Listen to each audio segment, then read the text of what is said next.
এই সময় দাঁড়িয়ে অদ্ভুত রকম ভাবে মানে তৃণমূল যে ভাষায় কথা বলছে অন্তত কিছু কিছু ইস্যুতে যেন বামেরাও মানে লেফট তারাও একই ভাষায় কথা বলছে। তার সঙ্গে আরো কিছু নতুন নতুন পার্টি রাতারাতি গজিয়ে গেল, মানে মাইনরিটি অধ্যুষিত পার্টি।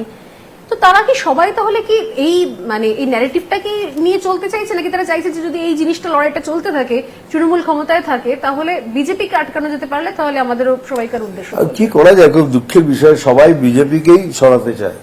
আপনি কোন পার্টিকে শুনেছেন এটা বলতে কি তৃণমূলকে হাঁটাও? না, শোনেননি তো, খালি সবাই বলছে বিজেপিকে হাঁটাও। ইনফ্যাক্ট এখানে নো ভোট টু বিজেপি ক্যাম্পেইনও করেছিল লেফট একটা সময়। খালি বলছে কি বিজেপিকে হাঁটাও, আর কেউ বলছে না কেউ তৃণমূলকে হাঁটাও। অথচ সবাই দেখাচ্ছে আমরা তৃণমূলের এগেনস্টে। এটা কি ধরনের, এটাই হলো, এটাই বোঝার ক্ষমতা রাখতে হবে যে কারা অ্যাকচুয়ালি তৃণমূলকে সাপোর্ট করছে। আমাদের বলছে আমাদের এই হচ্ছে বিজেপির এ টিম বি টিম, এইগুলোই তৃণমূলের সব এ টিম বি টিম। যদি সত্যিকারের পরিবর্তন চান, যদি সত্যিকারের সকলকে হারাতে হয়, তাহলে সবাই একসাথে এসে লড়ুন না।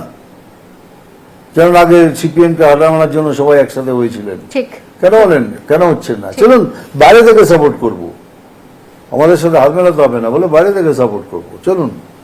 কেউ করছে না। এটা কিন্তু মারাত্মক পয়েন্ট আপনি মানে কথা প্রসঙ্গে মনে করালেন। 2011-তে কিন্তু সবাই একজোট হয়ে গিয়েছে, তৃণমূলকে সবাই সাপোর্ট করেছিল, ইনফ্যাক্ট কি বিজেপি একটা অংশ সাপোর্ট করেছিল ভীষণ রকম ভাবে, না হলে হতো না। তাহলে এইবারে কেন তৃণমূলকে সরানোর জন্য কেউ বিজেপিকে সাপোর্ট করতে পারছে না? এই জন্য কি তারা সবাই তৃণমূল চায়, তৃণমূল থাকুক, আমাদেরও রাজত্বটা বেঁচে থাকুক, যে যেরকম ভাবে চলছে চলুক।